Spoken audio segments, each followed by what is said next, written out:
ആലുവയിൽ നിന്ന് 8 കിലോമീറ്റർ ഉണ്ട് ഇങ്ങോട്ട്. ബസ് കയറിയാൽ വരാപ്പുഴയ്ക്കുള്ള ബസ് കയറി ബസ് ഇറങ്ങിയിട്ട് ഒരു 2 കിലോമീറ്റർ അല്ലെങ്കിൽ നടക്കണം അല്ലെങ്കിൽ ഓട്ടോ പിടിച്ച് വരണം, എന്നാലും ഇവിടെ എത്തുള്ളൂ. ഗൂഗിൾ മാപ്പ് ഇട്ട് ഇവിടെ വന്നാൽ പോലും വഴി തെറ്റണ ഒരു സ്ഥലമാണ്. കാരണം ഈ ഇടവഴികളൊക്കെയാണ്. അപ്പോൾ അങ്ങോട്ട് പോവും ഇങ്ങോട്ട് പോവും.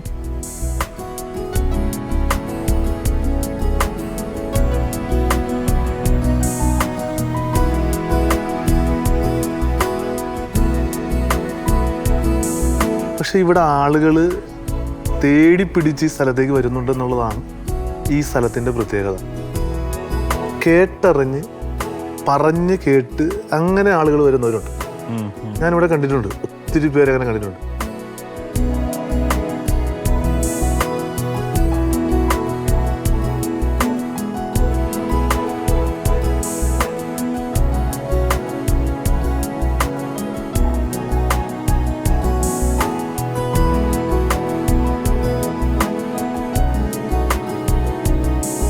തീർത്ഥാടകരെ ആകർഷിച്ചുകൊണ്ടിരിക്കുന്ന ഉണ്ണിമിശിഹ ദേവാലയം കേരള സഭാ ചരിത്രത്തിൽ പ്രാധാന്യമർഹിച്ചിട്ടുള്ള ആലങ്ങാടിൻ്റെ ഹൃദയഭാഗത്താണ് സ്ഥിതി ചെയ്യുന്നത്. കുഞ്ഞുങ്ങളുണ്ടാവാനായിട്ട് അങ്ങനെ ഇവിടെ ധാരാളമായിട്ട് സ്പെഷ്യലായിട്ട് വന്നൊരു ഇതാണ്. മറ്റു പള്ളികളേക്കാൾ ഉപരിയായിട്ട് എനിക്ക് തോന്നുന്നത് കുഞ്ഞുങ്ങളുണ്ടാവാനായിട്ട് ധാരാളം പേര് വരാറുണ്ട്.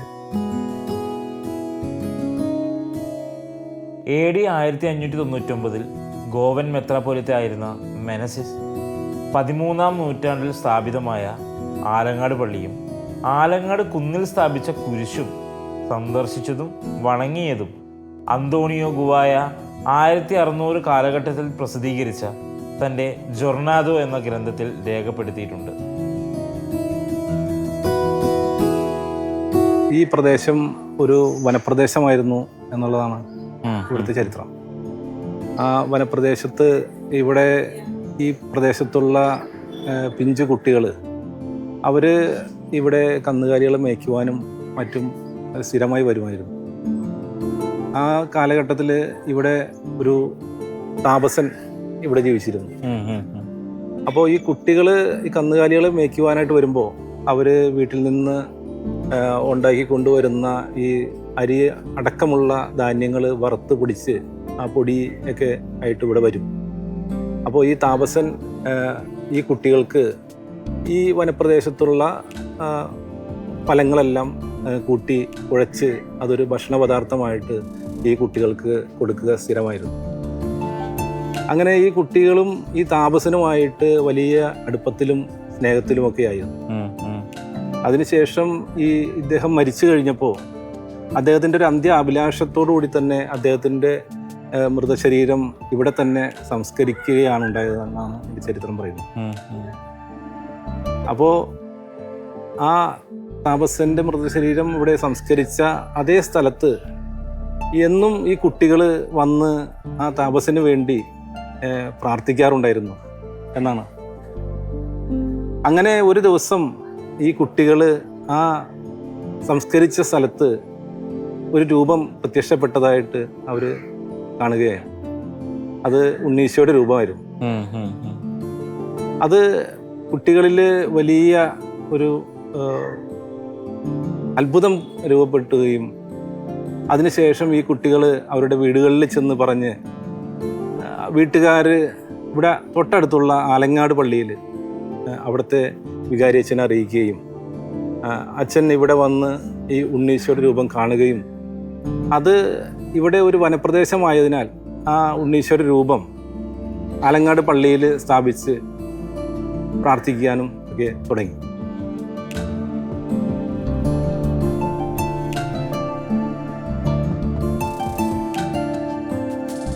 ഏതാനും ദിവസങ്ങൾ കഴിഞ്ഞപ്പോൾ ഉണ്ണീശ്വര രൂപം അപ്രത്യക്ഷമായി.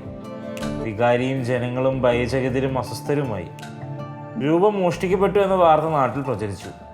കാണാതായ ഉണ്ണിയുടെ രൂപം കണ്ടെത്തുവാനുള്ള ശ്രമങ്ങളും ആരംഭിച്ചു.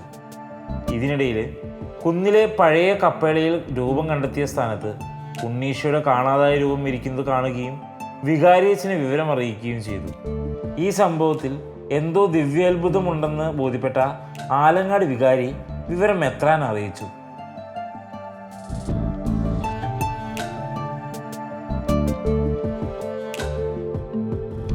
സംഭവിച്ചതെല്ലാം സാഗൂതം ശ്രവിച്ച മെത്രാൻ ഉണ്ണീശോയുടെ രൂപം കുന്നേൽ കപ്പേളയിൽ നിന്ന് മാറ്റരുതെന്നും ജീർണിച്ച കപ്പേള എത്രയും വേഗത്തിൽ പുനരുദ്ധരിച്ച് രൂപം അവിടെ തന്നെ പുനഃപ്രതിഷ്ഠിക്കണമെന്നും കൽപ്പിച്ചു.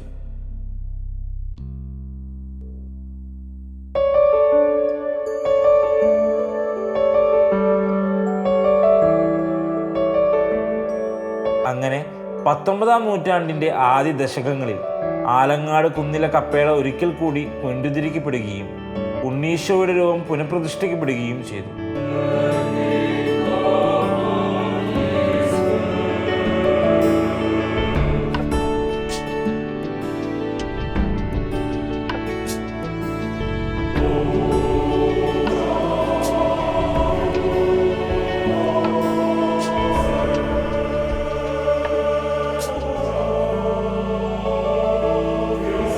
മേൽപ്പറഞ്ഞ സംഭവങ്ങളുടെ വെളിച്ചത്തിൽ കുന്നേൽ പള്ളിയിൽ ഉണ്ണീശോയുടെ രൂപത്തെ അത്ഭുത ഉണ്ണീശോയുടെ രൂപമെന്നും ഉണ്ണീശോയുടെ അത്ഭുത രൂപം എന്നുമെല്ലാം ജനങ്ങൾ വിശേഷിപ്പിക്കാൻ തുടങ്ങി.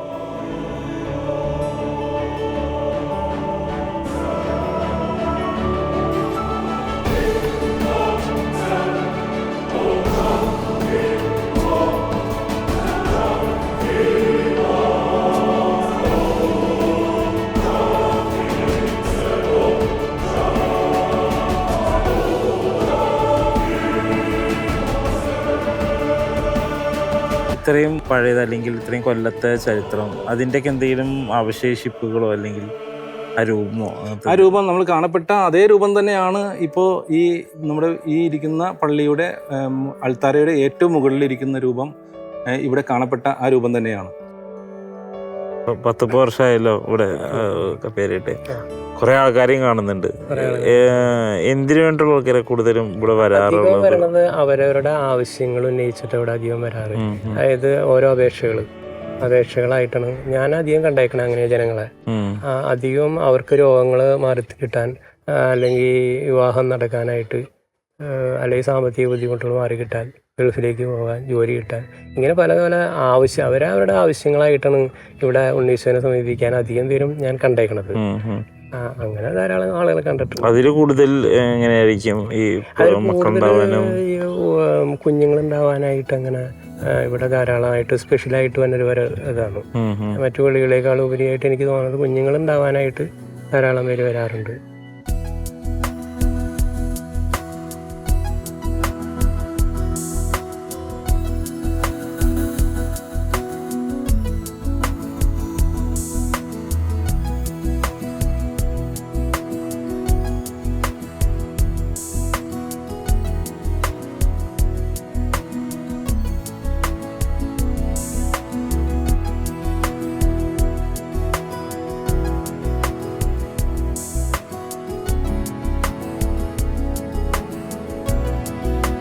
ഇളയ പെങ്ങള് ഒരിക്കൽ റോഡിന്റെ നടുവിൽ വീണു. പെങ്ങളും ഹസ്ബൻഡും കുട്ടികളും കൂടെ. പക്ഷെ ദൈവാനുഗ്രഹിച്ച് ഒരു അബദ്ധം പറ്റിയില്ല. ചെറിയൊരു പൊട്ടൽ വീണു വന്നതെന്നല്ലാതെ പാലാരിവട്ടത്ത് സെന്ററിൽ തന്നെയായിരുന്നു, ഒന്നും പറ്റിയില്ല. അപ്പം ആ വർഷം തുടങ്ങി 20 വർഷത്തോളമായി. ആ വർഷം തുടങ്ങി എല്ലാ ശിശു സമർപ്പണത്തിന്റെ ഞായറാഴ്ച വൈകുന്നേരം ഇവിടെ ഞങ്ങൾ പാച്ചോറുണ്ടാക്കും.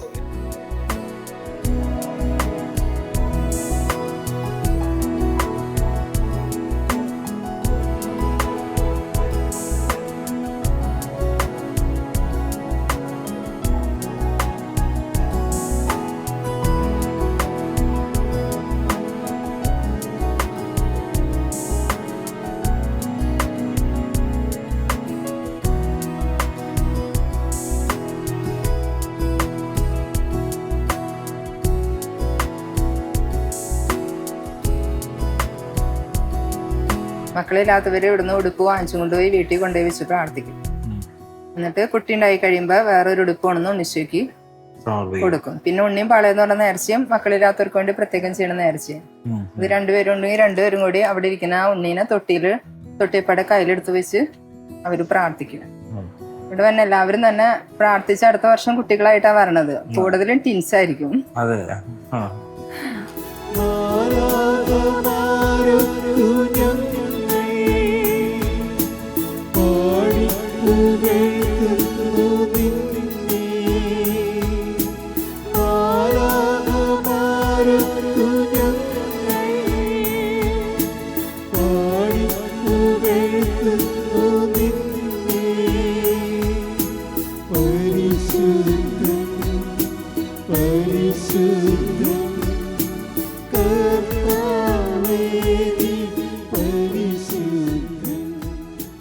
ഇപ്പം ഇവിടുത്തെ ഒരു പ്രധാനപ്പെട്ട പ്രത്യേകത പള്ളിയിൽ നിന്ന് പറഞ്ഞു കൊടുക്കണ നേർച്ചകളെക്കാൾ ഉപരി ആളുകൾ അവരുടെ സ്വമനസാൽ ചെയ്യുന്ന നേർച്ചകളുണ്ട്. അതിൽ ഒന്നാണ് ഈ നൊവേനയ്ക്ക് വരും. അവർ 7 ദിവസം നൊവേനയ്ക്ക് വരുന്നവരുണ്ട്, 9 ദിവസം നൊവേനയ്ക്ക് വരുന്നവരുണ്ട്. ഇവിടെ ഈ നൊവേനയ്ക്ക് വന്നിട്ട് ഈ തമുക്ക് നേർച്ചയാണല്ലോ ഇവിടുത്തെ പ്രധാനപ്പെട്ട നേർച്ച. അപ്പൊ ഈ തമുക്ക് അവലോസ് പൊടിയും പഴവും ശർക്കരയും കൊണ്ട് കൂട്ടിക്കുഴച്ച് അത് പരമ്പരാഗതമായി നിൽക്കുന്ന നേർച്ചയാണ്. ഒരു 20-25 വർഷത്തിന്റെ ഇടയിൽ ഈ ഇവിടുത്തെ ഭക്തജനങ്ങളിൽ നിന്ന് ഉരുവായി വന്ന വേറൊരു നേർച്ച കൂടെയുണ്ട്. തിരുനാൾ സമയങ്ങളിലും അല്ലാത്ത സമയങ്ങളിലും ഇവിടെ വന്ന് ഭക്ഷണം വെച്ച് ഇവിടുത്തെ ആളുകൾക്ക് കൊടുക്കുന്ന ഒരു കൊടുക്കുന്ന നേർച്ചയുണ്ട്. അത് ഉണ്ണീശോയുടെ മുമ്പിൽ വന്ന് അവർ നടത്തുന്ന നേർച്ചയാണ്. പിന്നെ ഏറ്റവും പാരമ്പര്യമുള്ള ഇവിടുത്തെ ഏറ്റവും പ്രധാനപ്പെട്ട നേർച്ചയാണ് ഉടുപ്പ് നേർച്ച, അടിമ. അപ്പൊ അങ്ങനത്തെ സാധാരണ നേർച്ചകളൊക്കെ ഉണ്ട്. കൂടുതലുമായിട്ടും എനിക്ക് അനുഭവപ്പെട്ടേക്കുന്ന ആളുകൾ നമ്മൾ പള്ളിയിൽ നിന്ന് ഇന്ന കാര്യം നിങ്ങൾ ചെയ്യുക എന്ന് പറയുന്നതിനേക്കാളും അവരവരുടെ, ഞാൻ പറഞ്ഞല്ലോ, ഉണ്ണീശോടുള്ള സ്നേഹം, ആ സ്നേഹത്തിൽ നിന്ന് അവർ ചെയ്യുന്ന കാര്യങ്ങളാണ്. അവരിങ്ങനെ മോതിരം നേർച്ച, നമ്മളിവിടെ എങ്ങും പറയാറ് പോലും ഇല്ല അങ്ങനെ മോതിരം കൊടുക്കണമെന്നൊക്കെ. പക്ഷെ അവരവരുടെ ഉള്ളിൽ നിന്ന് ആ ഉണ്ണീശോടുള്ള സ്നേഹം, എനിക്ക് ഇവിടുത്തെ ഏറ്റവും പ്രാധാന്യമായിട്ട് തോന്നിയേക്കുന്ന ഒരു സാധനം അതാ. ഈശോയുടെ സ്നേഹം അനുഭവിക്കാൻ പറ്റുന്നു എന്നുള്ളതാണ്.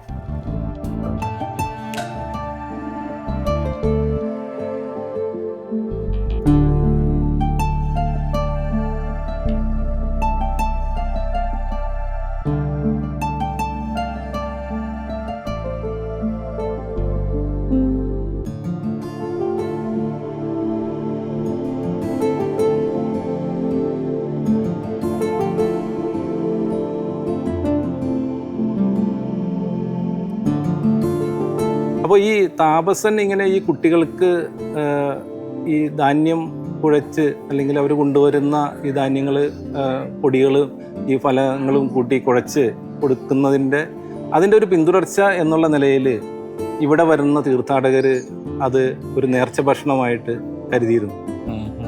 അങ്ങനെ ഒരു തമുക്ക് നേർച്ചയായിട്ടത് രൂപാന്തരപ്പെട്ട് അത് വലിയ പ്രചാരത്തോടു കൂടിയും അതുപോലെ തന്നെ ഇവിടെ വരുന്ന പ്രാർത്ഥിക്കുന്നവർക്ക് വലിയ അനുഗ്രഹങ്ങൾ കിട്ടാൻ തുടങ്ങി. അങ്ങനെ ഇത് ഒരു അത്ഭുത ഉണ്ണീശോ എന്നുള്ള ആ നിലയിൽ ഇവിടെ ഒരു തീർത്ഥാടന കേന്ദ്രമായി മാറിക്കൊണ്ടിരിക്കുകയാണ്.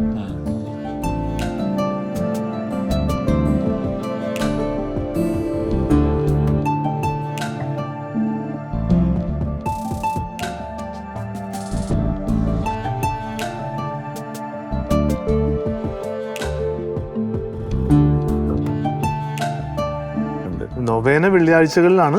വെള്ളിയാഴ്ച ഇപ്പോൾ രാവിലെ 6:30-ക്കും 10:30-ക്കും വൈകുന്നേരം 6 മണിക്കൊക്കെ ഉണ്ട്. ഞായറാഴ്ചകളിലും ഉണ്ട് നൊവേന. തിരുനാൾ സമയത്ത് 9 ദിവസത്തെ നൊവേനയ്ക്ക് ഇവിടെ രാവിലെയും വൈകുന്നേരവും ഉണ്ട്. രാവിലെ 5:45 കുർബാന.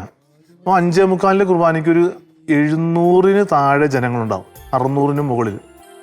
ഈ ഹോള് മുഴുവൻ നിറച്ച് 5:45 കുർബാനയ്ക്ക് അവർ വരും. ഈ സമീപ പ്രദേശത്തെ എല്ലാ ജനങ്ങളും ഉണ്ടാവും രാവിലത്തെ കുർബാനയ്ക്ക്. വൈകുന്നേരം അതുപോലെ തന്നെ ഒരു 500-600 പേരുണ്ടാവും. അങ്ങനെ നൊവേനകൾ ഇവിടെ ആളുകളെ ഉണ്ണീശോയിലേക്ക് ഭയങ്കരമായി ആകർഷിക്കുന്ന ഒന്നാണ്. നൊവേനയുടെ പ്രാർത്ഥനകൾ നിങ്ങളിത് ശ്രദ്ധിച്ചിട്ടുണ്ടാവും. ഒരു സുന്ദരമായ പ്രാർത്ഥനകളൊക്കെയാണ്.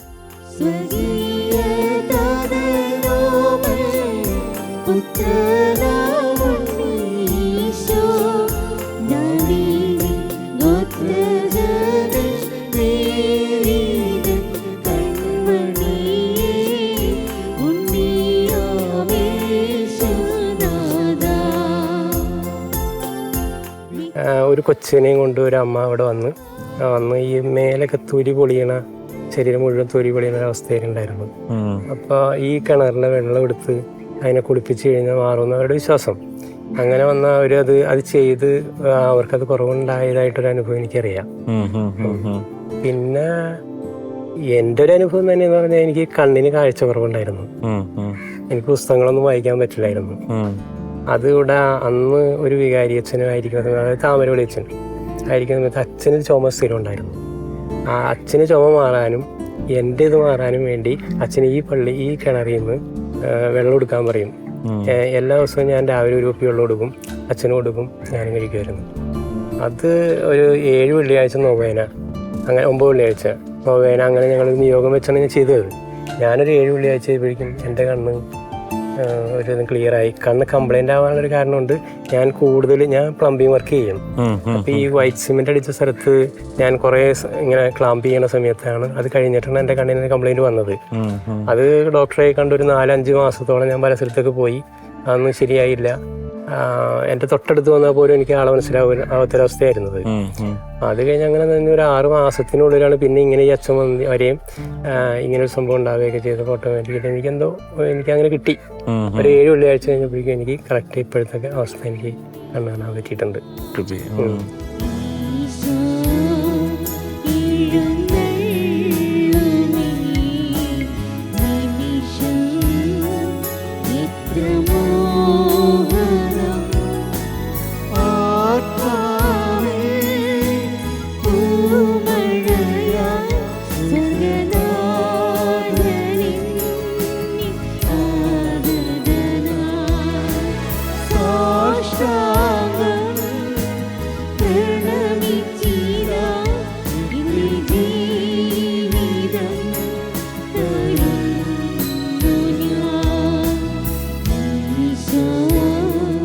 വർഷമായി കല്യാണം കഴിഞ്ഞിട്ട്. അപ്പോൾ അമ്മ പറഞ്ഞ പോലെ തന്നെ പാച്ചോറ് നിറച്ച കാര്യങ്ങളൊക്കെ ഉണ്ട്. അപ്പോൾ ആ വർഷം പ്രത്യേകം ഞങ്ങൾക്ക് വേണ്ടിയിട്ടാണ് പ്രാർത്ഥിച്ചത്. അപ്പോൾ ഞങ്ങൾക്ക് വേണ്ടി പ്രാർത്ഥിച്ചു. പിറ്റേ വർഷം കൃത്യം ആ സമയത്ത്, പെരുന്നാളിൻ്റെ സമയത്ത് ഞാൻ പ്രസവിച്ച് കിടക്കും. അന്ന് എനിക്ക് വരാൻ പറ്റിയില്ല. പക്ഷേ ഹസ്ബൻഡും എൻ്റെ വീട്ടിലെല്ലാവരും വന്ന് പ്രത്യേകം നേർച്ചയും കാഴ്ചകളും കാര്യങ്ങളൊക്കെ ഉണ്ടായിരുന്നു. അതിന് പിറ്റേ വർഷവും ഞാൻ പ്രഗ്നൻ്റ് ആയിരുന്നു. ഈ വാവയുടെ 8 മാസം ഞാൻ പ്രഗ്നൻ്റ് ആയിരുന്നു. അങ്ങനെ അടുപ്പിച്ച എല്ലാ വർഷവും എനിക്ക് ദൈവം ഇങ്ങനെ അനുഗ്രഹിച്ചുകൊണ്ടേ ഇരിക്കുമായിരുന്നു. അതുപോലെ ഇവർക്കുണ്ടാവുന്ന ഓരോ ബുദ്ധിമുട്ടുകളിൽ നിന്നും ഓരോ ദിവസവും ഞങ്ങളെ ഒത്തിരി കാര്യമായിട്ട് അനുഗ്രഹിച്ചുകൊണ്ടിരിക്കുകയാണ്. ഒത്തിരി വലിയ അപകടങ്ങളിൽ കൂടെ ഞങ്ങൾ ഈ 2 വർഷം കടന്നു പോയിക്കൊണ്ടിരിക്കുക. അതായത് കുഞ്ഞുങ്ങൾക്ക് ഉണ്ടാകുന്ന ഒരു ചെറിയ അപകടങ്ങൾ, ഇപ്പോൾ വണ്ടിയിൽ വീഴുക, അതുപോലെ തന്നെ ഷോക്കിംഗ് ഉണ്ടാവുക, അങ്ങനെ ഒരു പെട്ടെന്ന് നമുക്ക് ഭയങ്കരമായിട്ടുള്ള പ്രശ്നങ്ങളിൽ നിന്ന് വരാൻ വളരെ അത്ഭുതകരമായിട്ടാണ് ഈശോ ഞങ്ങളെ രക്ഷിച്ചുകൊണ്ടിരിക്കുന്നത്. ഉണ്ണീശോ ഭയങ്കരമായ കാര്യമായിട്ട് തന്നെ ഞങ്ങൾ അനുഗ്രഹിച്ചുകൊണ്ടിരിക്കുന്നത്. ഒരിക്കലും മറക്കാൻ പറ്റാത്ത, അല്ലെങ്കിൽ ഞങ്ങളെ കൈ പിടിച്ച് നടത്താന്ന് പറയില്ലേ, ആ ഒരു ഇതാണ് ഉണ്ണീശോയും മാതാവ് രണ്ടുപേരും ഞങ്ങളെ ഇങ്ങനെ കയ്യിലെടുത്തുകൊണ്ട് നടക്കുകയാണ്. ഞങ്ങളാണ് അവരുടെ കുഞ്ഞുങ്ങൾ, ഞങ്ങളാണ് ഉണ്ണികൾ. ഞങ്ങൾ ഉണ്ണികളെക്കാളും ഇതായിട്ട് ഞങ്ങൾ താലോലിച്ചത് കൊണ്ട് നടക്കുകയാണ്.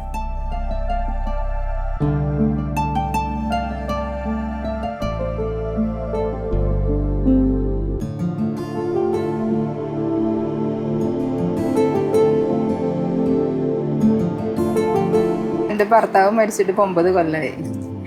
അപ്പം അന്ന് തുടങ്ങി ഞാൻ ഇവിടെയാണ്, ദൈവത്തിൻ്റെ സംരക്ഷണത്തിലാണ് ഞാൻ ജീവിക്കുന്നത് തന്നെ.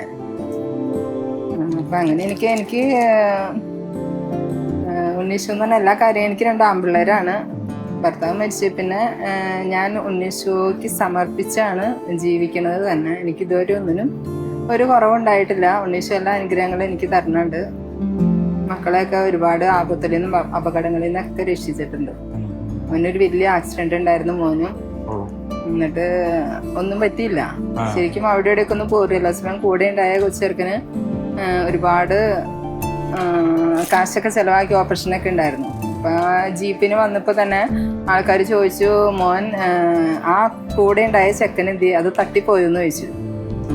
എന്നിട്ടും ഇവനൊന്നും പറ്റിയില്ല. അപ്പൊ തന്നെ അവര് പറഞ്ഞു, മോനെന്തോ വലിയ ദൈവത്തിന്റെ സംരക്ഷണം ഉണ്ടിട്ടാന്ന് പറഞ്ഞു. അപ്പൊ അവനറിയാം. പക്ഷെ ദൈവം അമ്മ ഇങ്ങനെ പ്രാർത്ഥിക്കണതിന്റെ പേരിലാണ് എന്നൊക്കെ. ഞാന് രാവിലെ വന്ന്, ഞാൻ അധികം പുറത്തേക്കൊന്നും പോവാത്ത ആളാണ്. ഞാൻ ഇവിടെ തന്നെയാണ്, ഉണ്ണീശോയുടെ അടുത്ത് തന്നെയാണ്. ഇപ്പൊ എനിക്ക് ഇവിടെ നിന്ന് ഒരു സ്ഥലത്തും പോകണമെന്ന് തന്നെ, ഞാൻ ഒരു പരിപാടിക്കും പോവാറില്ല ശരിക്കും പറഞ്ഞു കഴിഞ്ഞാൽ. ഇവിടെ വന്ന് ഞാൻ ഇവിടെ തന്നെയായി.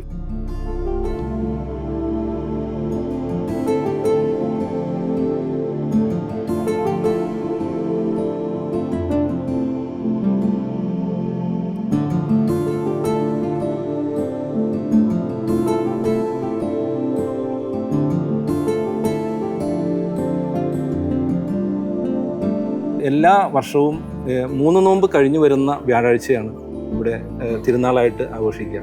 മിക്കവാറും വ്യാഴാഴ്ച തന്നെയാണ്, ഇടദിവസമാണ്. എങ്കിൽ കൂടിയും വലിയ തിരക്ക് അനുഭവപ്പെടുന്ന ഒരു തിരുനാളാണ് ഈ കുന്നേൽപ്പള്ളിയിലെ തിരുനാൾ.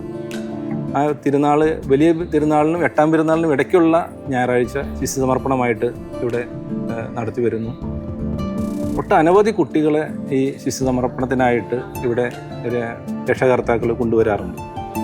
അങ്ങനെ ആ കുട്ടികൾ കൂടി ഉൾക്കൊള്ളിച്ച് ഇവിടെ പ്രത്യേകമായിട്ടുള്ള ആ പ്രാർത്ഥനയും കാര്യങ്ങളുമൊക്കെ ആയിട്ട് അവർ അതിൽ നിന്നും അവർക്ക് വലിയ അനുഗ്രഹങ്ങളാണ് പ്രാപിച്ചു കൊണ്ടുപോകുന്നത്.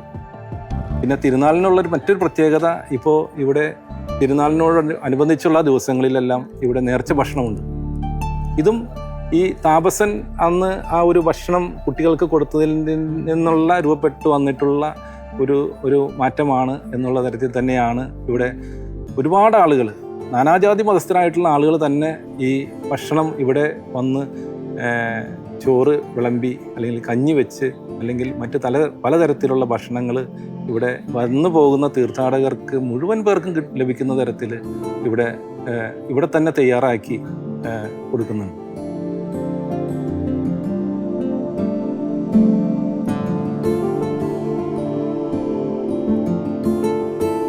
ഉണ്ണീശോ പള്ളിയിൽ ഉണ്ടായിരുന്ന നേർച്ചകളെല്ലാം പാരമ്പര്യമായി രൂപപ്പെട്ടു വന്നിട്ടുള്ളതാണ്. തമുക്ക് നേർച്ചയും അത്ഭുത കിണറ്റിലെ വെള്ളവും ഉണ്ണിക്കൊരുടുപ്പും അത്തരത്തിൽ ചിലതാണ്.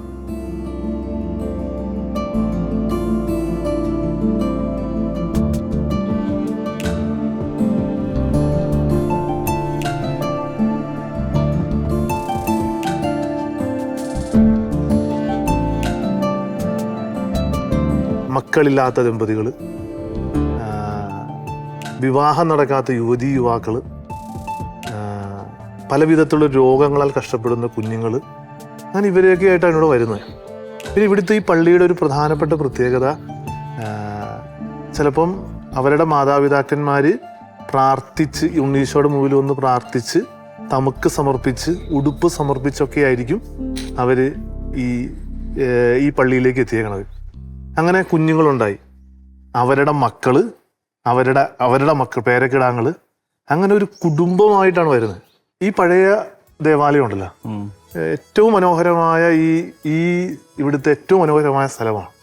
അവിടെ വന്നിരുന്ന് പ്രാർത്ഥിക്കാൻ, അവിടെ വന്ന് നമ്മൾ ഇരിക്കുമ്പം അതിനൊരു പ്രത്യേക ദിവ്യ അനുഭൂതിയുണ്ട്. ഇതിനൊരു പ്രത്യേക ചരിത്രമുണ്ട്. ഈ ഉണ്ണീശോയുടെ രൂപമൊക്കെ ആ സ്ഥലത്തു നിന്നാണ് കിട്ടിയതെന്നാണ് ഇവിടുത്തെ ഒരു പഴമൊഴി, ഇവിടുത്തെ ചരിത്രമൊക്കെ.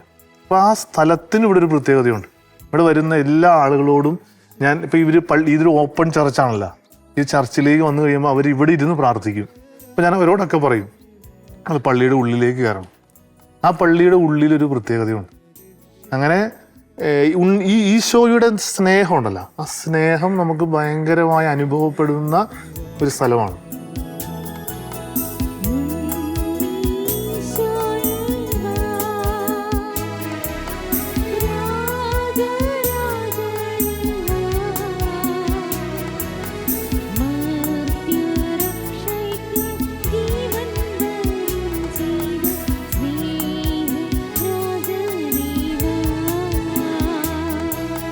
ദുർഘടമായ വഴികൾ താണ്ടി ആലങ്ങാട് കുന്നിലെ അത്ഭുത ഉണ്ണീശോയെ കാണാൻ എത്തുന്നവർക്കെല്ലാം ആശ്വാസത്തിൻ്റെ കുറേ കഥകൾ പറയാനുണ്ട്.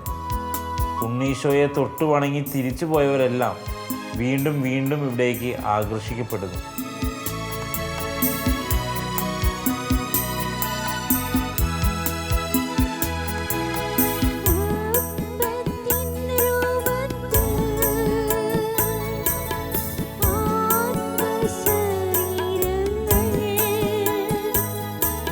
ഉണ്ണീശോയുടെ ചുണ്ടിലെ ചെറു പുഞ്ചിരി കണ്ട് മതിവരാത്ത ആയിരങ്ങൾ ഓരോ ദിനവും ഇവിടേക്ക് ഒഴുകിയെത്തുന്നു. ആലങ്ങാട് കുന്നിന് കഥകളേറെ ഇനിയും പറയാനുണ്ട്.